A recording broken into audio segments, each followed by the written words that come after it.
I'm Jimmy Chang, and we're here to talk about what are the X-intercept and Y-intercept coordinates on a graph. Now, it's one of those things that you'll be asked to do quite a bit of, especially in the algebra courses, because the X and Y-intercepts are very critical when it comes to graphing. Now, let's talk about what the X-intercept is first. Now, the X-intercept, by definition, is a point that intercepts or touches the x-axis. So it's a point along this axis over here. Now, because of that fact, to find the x-intercept,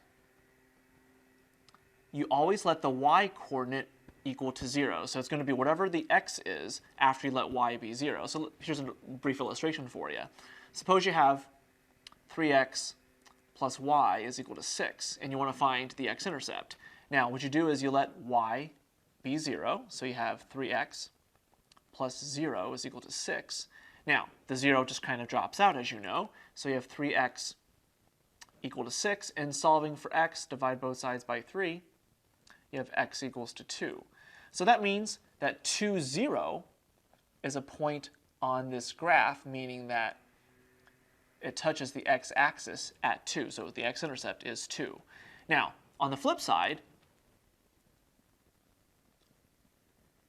the y-intercept works the same way. The y-intercept touches the y-axis.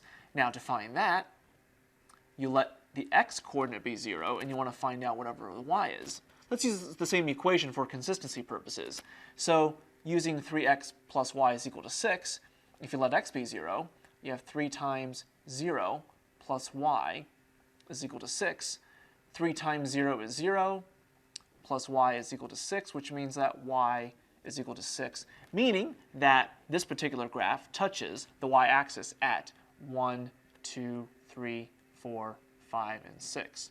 And that's your y-intercept. And if you want, you can graph the line by connecting the dots like so, but that's basically how you do it. You let the other variable equal to 0 to find whatever intercept that you want. So, I'm Jimmy Chang, and that's an introduction to what are the X-intercept and Y-intercept coordinates.